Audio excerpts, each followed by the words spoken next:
kita bisa bertemu.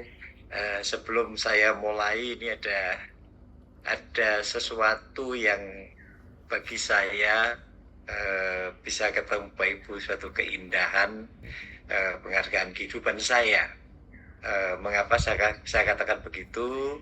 Ini yang diceritakan tadi Prof. Iman Robbandi itu foundernya kegiatan-kegiatan yang ternyata banyak pengikutnya.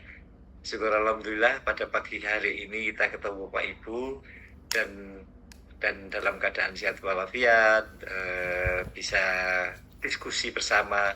Sebenarnya saya bukan narasumber yang jagoan ya, bukan, tetapi sharing aja. Nanti yang saya sampaikan ini adalah pengalaman pribadi saya di rumah saya, yang kemudian saya tulis, ternyata diskusi kecil-kecil kemudian bisa saya tulis bersama dan kita bicarakan bersama di acara ini.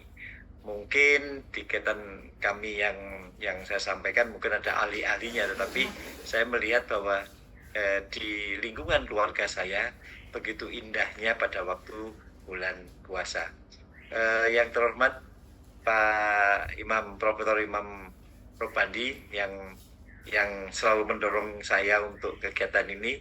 Mungkin ada beberapa kelemahan saya di acara ini ya, karena bidang saya di pembelajaran dan pembelajaran di bidang informatika sebenarnya kaitannya dengan pembelajaran, tetapi saya ambil dengan judul ini karena setiap harinya saya ketemu anak-anak saya, sehingga saya bisa mengatakan bahwa ini indahnya pada waktu bulan Ramadan ya.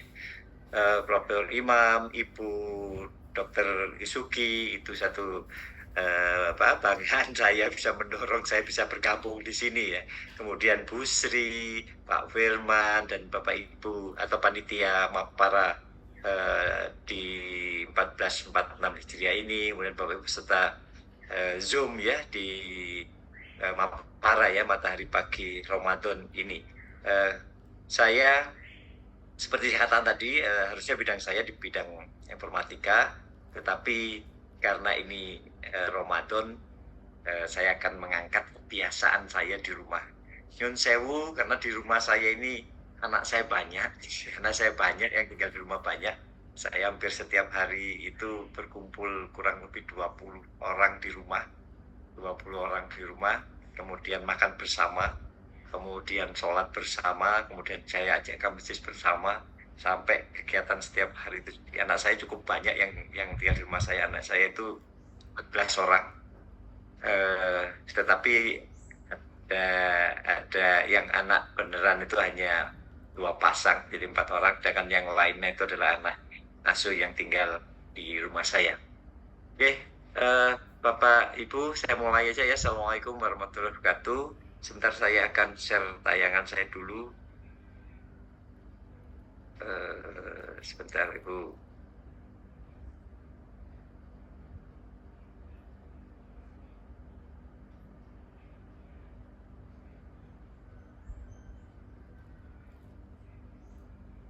Belum tampil Bapak Ibu?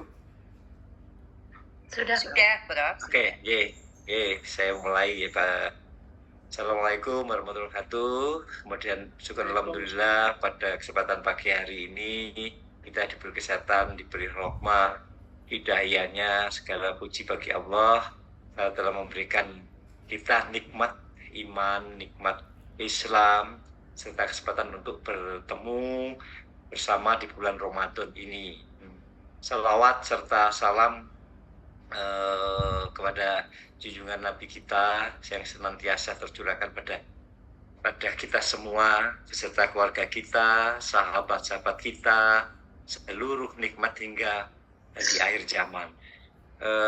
Bapak Ibu sekalian, marilah kita tingkatkan ketakwaan kita kepada Allah Subhanahu wa Ta'ala dengan menjalankan segala perintahnya ya. Semoga kita di bulan suci ini kita dapat memaksimalkan ibadah dan memperoleh ampunan serta berkahan hari dari Allah Subhanahu wa Ta'ala. Bapak Ibu, seperti yang saya katakan, saya tidak akan mengatakan yang lain bidang-bidang saya, tetapi Bapak Ibu yang lain, guru besar yang lain sudah disampaikan. Saya hanya sekilas-kilas saja, ya, sekilas-kilas saja menyampaikan nikmatnya bulan Ramadan di bulan puasa untuk kesehatan dalam dunia pendidikan keluarga. Sajian ini mungkin sedikit manfaat Bapak Ibu, tetapi untuk meningkatkan kualitas ibadah kita di bulan suci ini, dan mudah-mudahan Bapak Ibu bisa diterima ibadahnya, sehingga kita bisa tambah kuat, kemudian tambah semangat untuk menjalankan dan menjalankan ibadah, termasuk di dalamnya adalah kuat dalam Islam. Bapak Ibu, sedikit pengalaman yang saya sampaikan bahwa di keluarga saya ini cukup besar, jadi hampir setiap hari, setiap buka puasa dan sahur itu kita menyiapkan kurang lebih ada 20 anak yang kebetulan tinggal di rumah saya, yang bisa kita nikmati bersama, bersama. Jadi kalau saya rinci paparan saya ini, ada mungkin kalau saya kajiannya akan membahas satu, peran puasa dalam kesehatan rohani, peran puasa dalam kesehatan jasmani, dan peran puasa dalam pendidikan keluarga. Ini nikmatnya kehidupan saya. Saya katakan saya hidup indah, ya. Saya hidup indah karena kalau berbuka puasa itu sama-sama bareng, makan bareng, kemudian ya diskusi kecil, termasuk ada yang mohon maaf ini anti makan, ya, seperti anak yang cewek-cewek ini bukan anti makan, nggak mau makan tapi milih, ya. Kalau nasi sudah enggak, ya, termasuk saya, dan nasi dikurangi. Itu nikmatnya kita, ya. Ada yang suka makan banyak, ya, itu nikmatnya kita, itu nikmatnya kita. Jadi ini yang saya tulis ini bagian dari kehidupan pribadi saya.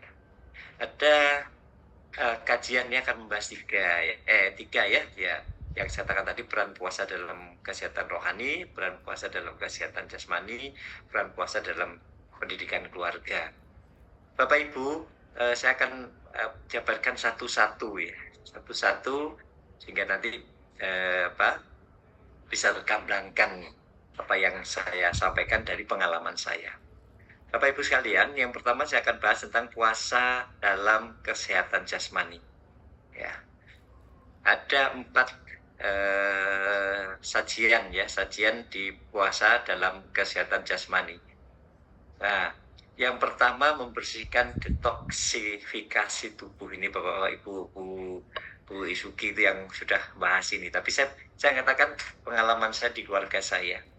Jadi termasuk anak-anak, ada anak saya yang terutama yang cewek-cewek ini, ada menggunakan puasa intermittent. Kemudian saya katakan tapi berbeda, ini puasa intermittent itu ya puasa biasa, tapi kalau puasa di bulan Ramadan itu khusus, dan kita banyak berdoa sehingga kita mendapat pahala sesuai dengan apa yang kita doakan, termasuk di malam Lailatul Qadar ini banyak berdoa 10 hari terakhir di harusnya banyak berdoa di sini, dan kami lakukan bersama-sama anak yang tinggal bersama saya. Jadi memang anak-anak saya itu hanya 4 orang, tetapi yang 10 orang itu adalah anak-anak asuh, ya, anak-anak asuh yang tinggal di rumah saya, yang perlu dukungan kita semua.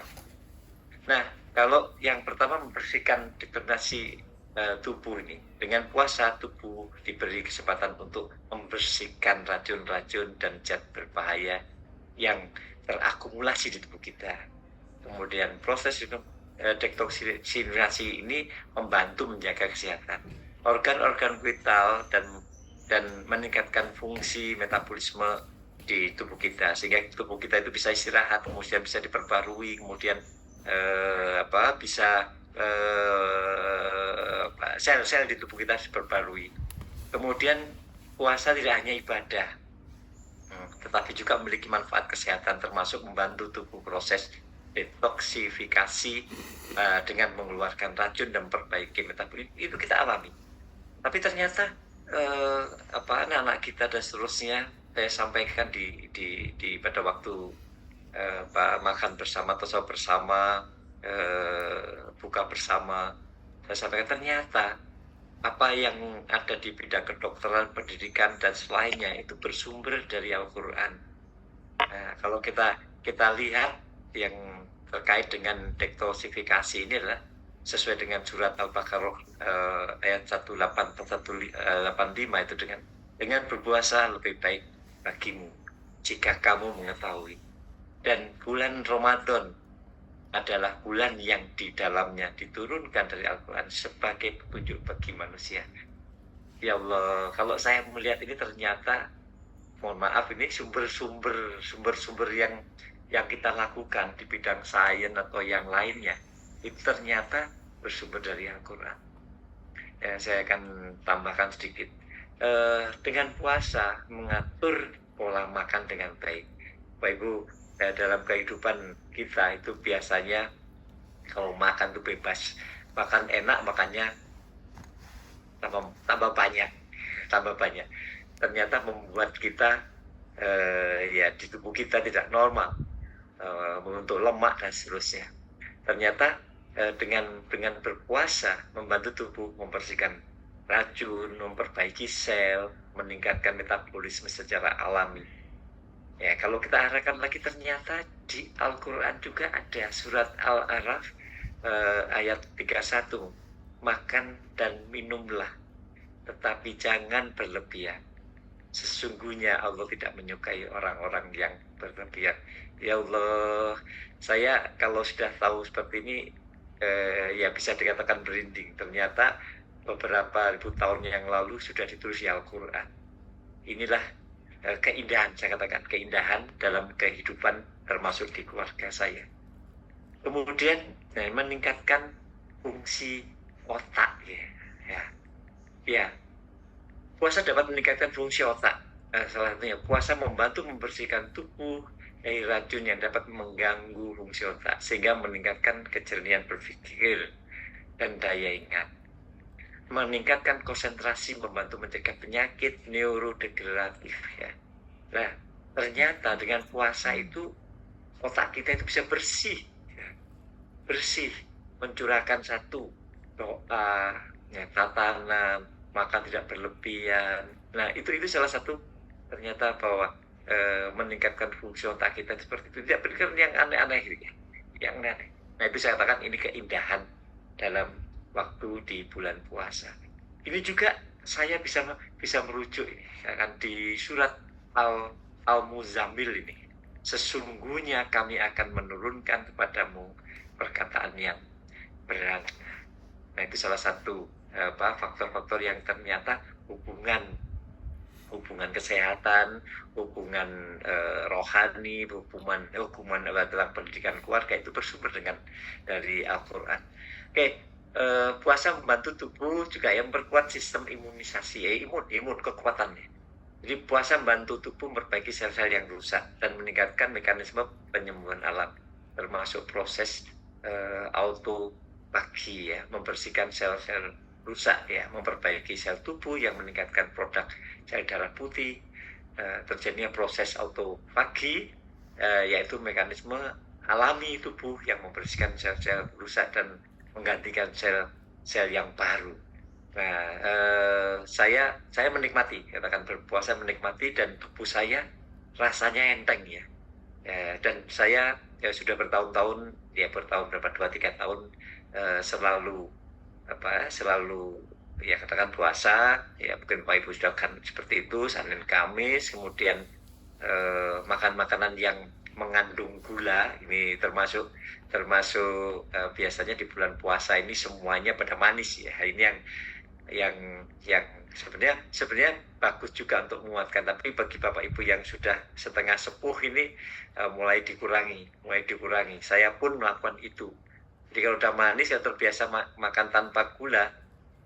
Kalau manis itu bukan menakutkan, rasanya terlalu kuat gitu ya, sehingga saya selalu kurangi. Jadi kalau minum ya yang semuanya tanpa gula. Ini satu bagian kehidupan saya, ternyata badan enteng, kemudian anak-anak juga badannya tidak sampai berat sekali ya. standar ya. Jadi itu yang saya katakan keindahan dalam kehidupan kami pada waktu bulan puasa. Kemudian seperti di surat Al-Baqarah ayat 184, dengan berpuasa lebih baik bagimu jika kamu mengetahui. Oke, yang berikutnya pengendalian berat badan. Nah ini Pak Ibu yang seperti katakan anak-anak itu akhirnya takut sendiri, bukan takut badannya gemuk, takut dan seterusnya, sehingga makanan diatur. Ada anak saya cewek itu tambah, ya saya katakan ya makan nasi ya, tapi makan nasinya selalu ditakar, rasanya ditakar sedikit aja biar jangan terlalu gemuk ya. Nanti kalau udah makannya banyak dia langsung koreksi diri ya. Waduh, badan saya gemuk ya. Ya, katalah makanan yang menurut kamu bergizi dan sangat bermanfaat, jangan terlalu makan banyak-banyak. Nah, itu yang terkait dengan pengendalian berat badan. Saya melihat di puasa kesehatan jasmani itu yang harus kita lihat. Meskipun ada yang lainnya, tetapi saya tidak membahas, dan ini yang saya lakukan di anak-anak kita, dan syukur alhamdulillah ya, tidak meminta sakit, tetapi sudah bertahun-tahun ini saya tidak pernah nyen sewu, bukan tidak mau sakit, tapi tidak pernah pusing, tidak pernah berlebihan ya, apa pusing, kemudian tidak pernah yang lain lah, katakan tidak pernah keluar penyakit ya. Itu syukur bahwa ternyata dengan ya makan yang diatur itu lebih menguatkan tubuh kita. Oke, Bapak Ibu, yang berikutnya terkait dengan puasa dalam kesehatan rohani. Nah, kalau kita lihat puasa dalam rohani itu ada 4 juga. Ini 4 yang saya jabarkan 4 ya. Pertama, mengendalikan diri. Di bulan puasa melatih menahan hawa nafsu dan perilaku yang negatif. Belajar mengontrol hawa nafsu seperti marah, iri, dan perbuatan cerita lainnya. Ini akan membentuk karakter yang lebih sabar, tenang, dan berakhlak mulia. Ini saya sampaikan mengapa memang dengan berpuasa setiap hari kita bisa menjaga kebiasaan kita yang mungkin tidak terasa, tetapi dengan puasa kita tidak perasaan. Meskipun Bapak Ibu di indera kita, di indera rasa, mata, telinga, itu yang membuat orang marah, iri, ya, kemudian perbuatan yang lain. Tetapi kita lihat, oh ya, di bulan puasa kita dibatasi, karena apalagi di era media sosial ya, kalau saya lihat iri, dengki, dan semuanya akan muncul di media sosial yang begitu banyaknya. Tapi dengan puasa kita akan sabar, tenang, tidak lakukan itu. Meskipun banyak juga orang menulis di media sosial yang membuat sakit hati dibaca orang lain. Nah itu yang saya katakan, kita dalam bulan puasa harus ada pengendalian diri.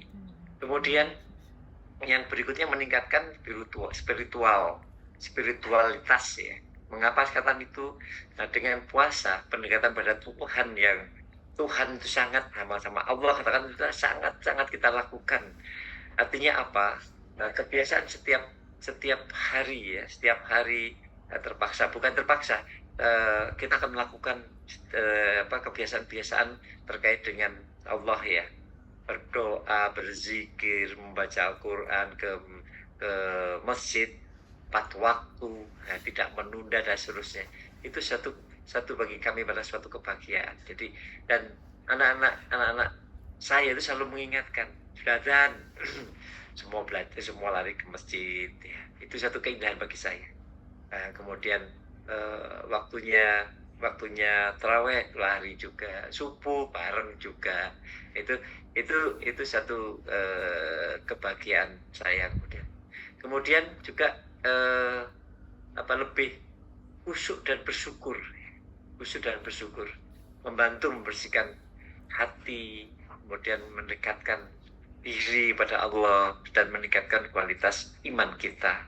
Nah itu yang yang kita lakukan di setiap kegiatan dan setiap harinya di lingkungan keluarga saya. Kemudian yang ketiga, meningkatkan kesehatan mental, Bapak Ibu. Pada bulan Ramadan mengurangi stres dan meningkatkan keseimbangan emosional ya.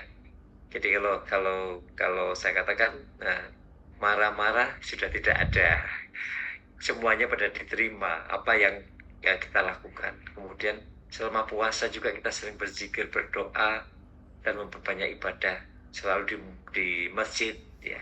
Kemudian rumah saya sebelah masjid ya, jadi anak-anak azan itu sudah lari ke masjid ya, bersama-sama ini bantu mengurangi kecemasan, stres, dan memberikan ketenangan jiwa. Mengapa? Dengan kita ke masjid, kita berdoa, itu akan lebih tenang jiwa kita, lebih kuat ya, lebih kuat, dan serasa kita tentram ya, tidak mikir yang lain ya. Mungkin Bapak Ibu yang pengalaman kalau sudah tindak umroh, haji, dan seterusnya, berbeda ibadah kita di Mekah maupun di kita ya. Kalau ke Mekah tidak pikir apa-apa ya, tidak pikir apa-apa, sehingga kita sepenuhnya ibadah di masjid di sana. Oke, Bapak Ibu, selain itu juga kita diatur, ditata dengan menahan lapar, haus, emosi. Kita melatih diri, melatih mental, harus tenang, fokus, tidak mudah terpancing dengan emosi yang lain. Kita lebih fokus di kebiasaan kita berpuasa ya. Seperti yang dikatakan di tulisan di surat Al-Baqarah ayat 45, jadikanlah sabar dan sholat sebagai penolong, dan sesungguhnya yang demikian itu berat kecuali pada orang-orang yang khusyuk ya, yang khusyuk. Oke, itu gambarannya peningkatan kesehatan mental. Yang berikutnya, empati, kepedulian sosial. Nah, Bapak Ibu, ini yang kita hubungan sosial ini yang kadang-kadang kita lupakan, tetapi bagian dari puasa atau bagian dari Ramadan ini kita harus lakukan. Saat puasa kita merasakan lapar, haus, sehingga lebih menenangkan penderitaan mereka yang kurang beruntung. Secara tidak langsung saya selalu ingat, karena di lingkungan keluarga saya ternyata banyak yang tinggal bersama saya ini anak-anak asuh yang tidak punya bapak, tidak punya ibu dan bapak, yang selalu hidup dengan saya ya. Nah, hal ini bisa saya katakan saya bisa selalu ingat pada anak-anak yang saya hidupi. Kita punya rezeki sedikit, kita manfaatkan untuk anak-anak saya yang tinggal di sini. Nah, dengan demikian kita akan meningkatkan empati ya, dorongan untuk membantu orang lain. Nah, di rumah saya sudah nggak usah orang jauh-jauh, katakan sudah setiap hari saya akan menolong anak-anak saya, termasuk kalau di kegiatan-kegiatan yang di luar juga kita ikuti. Seperti pada surat Al-Insan ayat 8 dan 9, katakan mereka memberikan makanan yang disukai pada orang miskin atau anak miskin, kemudian anak yatim, dan orang-orang yang ditawar. Dan sesungguhnya kami memberikan makanan padamu hanyalah karena mengharapkan keridhaan Allah. Kami tidak mengendaki balasan dan terima kasih darimu. Ini. Kemudian untuk Bapak Ibu sekalian, kita lanjutkan pada topik yang ketiga, puasa dalam pendidikan keluarga.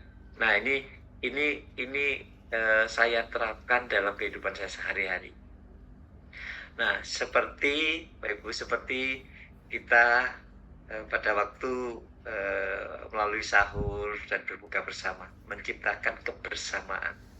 Jadi pada waktu kita sahur gitu, atau berbuka, kita siapkan makanan di meja besar, terus anak-anak pada berkumpul bersama, kemudian menikmati bersama dengan kualitas makanan yang sama. Nah, sahur dan buka bersama menjadi momen yang berkumpul, berkomunikasi, saling mendukung ibadah-ibadah kita yang kita lakukan. Kemudian berbagi rezeki serta menumbuhkan rasa persaudaraan dalam keluarga dan masyarakat kita ya. Ini kalau saya ya anak-anak kita. yang kita lakukan di rumah saya ya. Jadi menikmati makan, tapi di mau makan itu ada yang memang tidak suka. Jadi yang sukanya memang makan sayur sama apa namanya itu, sayur sama nasi sedikit ya, dia menikmati. Dan kita komunikasi, kita guyon bersama. Nah, kita guyon bersama untuk menikmati makanan yang sudah disediakan oleh keluarga saya. Seperti yang dikatakan Al-Maidah ayat 2, dan tolong menolonglah kamu dalam kebajikan dan takwa, dan jangan tolong-menolong dalam berbuat dosa dan permusuhan. Bertakwalah pada Allah, sesungguhnya Allah sangat berat siksaannya.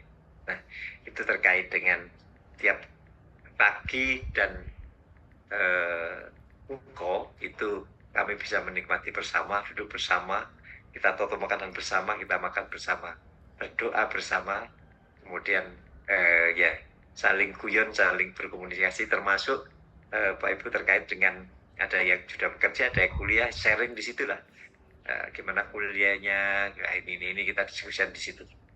Nah, karena anak-anak ini setiap pagi jam 7 ya, jam 7 kalau puasa setengah 8 itu sudah gak ketemu, karena ada yang berangkat sekolah, berangkat kuliah. Jadi baru ketemunya pada waktu buka dan sahur ya. Pada waktu sholat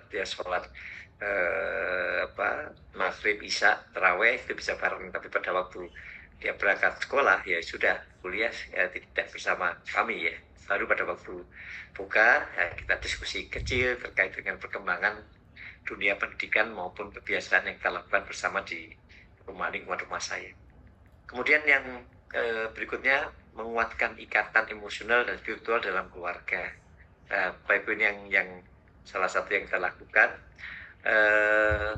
Di kadangkala memang di keluarga kecil saya ini ya ada beberapa yang memang bisa sampaikan, sharing, membimbing dalam ibadah seperti apa kita sampaikan. Kemudian menyampaikan pengalaman dia di lingkungan pesantren pada waktu dia sebelum di rumah saya, dia sampaikan, dan seterusnya. Selain itu juga kita bisa sholat bersama di masjid, kemudian membaca Al-Quran bersama, kemudian berbagi ilmu agama. Ini saya katakan tadi, pengalaman-pengalaman yang dilakukan pada waktu anak-anak asuh saya ini masih di pesantren, masih di daerah masing-masing, karena kebetulan anak-anak saya ini dari bermacam-macam daerah ya, dan bukan sanak saya, bukan keluarga saya, ini anak-anak yang memang perlu dukungan kehidupan tinggal di Malang, Selatan Malang. Kemudian pada bulan Ramadan meningkatkan ini komunikasi, kasih sayang, kemudian berbuka puasa bersama, sahur, beribadah berjamaah, memperkuat hubungan emosional antara anggota keluarga, seperti yang ada pada surat Al-Rum ayat 21. Di antara tanda-tanda atau kebesarannya adalah dia menciptakan pasangan-pasangan untukmu dari jenismu sendiri, agar kamu cenderung dan merasakan ketentraman padanya. Dan dia menjadikan di antaramu rasa kasih sayang. Pak Ibu, di bulan Ramadan ini juga akan menanamkan kesabaran ya, dan saling membantu. Jadi memang dengan banyak anak ini, keluarga saya lebih nyaman, karena kadang-kadang ada anak yang tidak bisa pulang dalam arti pulang sekolah dan seterusnya, dijemput sama ya saudara-saudara yang tinggal di rumah saya. Oke, itu kebiasaan yang saya lakukan. Kemudian yang berikutnya, yang ketiga, meningkatkan pemahaman agama dan nilai moral ya. Seperti yang saya singgung tadi, kita diskusi kecil ya biasanya setelah buka, sebelum sholat isya dan taraweh, kita berkumpul kecil, itu berkumpul 5-10 menit ya sharing, kemudian sharing untuk diskusi. Ini akan meningkatkan derajat seseorang ke sisi Allah dengan ilmu agama. Pemahaman agama akan membantu kita menjalani kehidupan yang penuh kebijakan dan kebaikan. Kemudian untuk mengajarkan disiplin ya, ini pada waktu puasa ini, akan bulan puasa ini, anak-anak akan bersolat tepat waktu dan tidak meninggalkan sholat, Nah, itu saya mengatakan bahwa kedisiplinan akan terbentuk di lingkungan dunia pendidikan kita. Kemudian ketaatan pada Allah. Kemudian dalam kehidupan sehari-hari juga mulai muncul ya, yang biasanya seenaknya sering saya katakan kalau sekolah kuliah jangan sampai terlambat. Karena apa? Karena akan merugikan Anda sendiri, padahal masa depan Anda masih panjang. Dan juga saya pada waktu mengajar di kelas, biasanya masuk jam 7, saya datang mungkin jam 7 kurang seperempat dari kelas. Bukan apa, karena membiasakan anak tanggung jawab untuk belajar. Termasuk saya sampaikan ke anak-anak ini, masa depan Indonesia, masa depan Anda itu panjang, masih panjang. Anda harus bertanggung jawab, disiplin, sabar harus dilakukan. Termasuk pentingnya menjaga kesehatan tubuh kita. Itu yang saya lakukan dalam kebiasaan saya, sehingga nyun sewu mungkin orang mengatakan sakit. Saya nggak mau, meskipun banyak teman-teman kami adalah dokter, tapi saya tidak mau. Saya sering katakan aku nggak mau loro, saya nggak mau sakit. Juga alhamdulillah saya bertahun-tahun tidak pernah sakit ya tidak minta sakit, tapi alhamdulillah tidak pernah sakit ya, karena memang tadi disiplin, makannya ya ditata, tidak terlalu berlebihan. Ternyata inilah keindahan dalam melatih diri kita pada waktu di bulan Ramadan ini. Bapak Ibu semua, ini sedikit saya akan untuk mengakhiri ini, saya sedikit bisa menyimpulkan ternyata puasa itu memberikan manfaat kesehatan fisik maupun mental yang saya lakukan di dalam lingkungan keluarga saya. Membantu tubuh melakukan detoksifikasi, meningkatkan metabolisme serta menenangkan pikiran. Kemudian dengan puasa, pendidikan keluarga berperan penting membantu menanamkan disiplin, empati, kebiasaan hidup sehat dalam keluarga. Kemudian yang terakhir, dengan puasa dapat meningkatkan kualitas hidup. Penerapan yang benar, kemudian puasa membawa manfaat besar dalam aspek kesehatan dan spiritual. Bapak Ibu sekalian, untuk kesempatan berakhir ini saya mengucapkan terima kasih pada Bapak Ibu, syukur alhamdulillah dan puji bagi Allah telah memberikan kita kesempatan untuk menjalani bulan Ramadan yang penuh berkah ini. Semoga setiap ibadah dan doa kita dan amal kebaikan kita bisa lakukan dan bisa diterima oleh Allah Subhanahu wa Ta'ala. Saya mengajak diri saya secara pribadi dan para jamaah sekalian untuk menjadikan bulan Ramadan sebagai momentum perbaikan diri agar kita semakin dekat dengan Allah, menjadi pribadi yang lebih sabar, lebih bersyukur. Jika dalam penyampaian ceramah ini ada kata-kata yang kurang berkenan atau terdapat kesalahan, mohon maaf sebesar-besarnya. Semoga Allah dalam pertemuan kita bisa menemukan kita kembali dengan Ramadan yang akan kita temui di tahun depan, dan mudah-mudahan Bapak Ibu dalam keadaan sehat walafiat, penuh berkah. Saya akhiri, semoga Allah menerima amal ibadah kita semua. Assalamualaikum warahmatullahi wabarakatuh.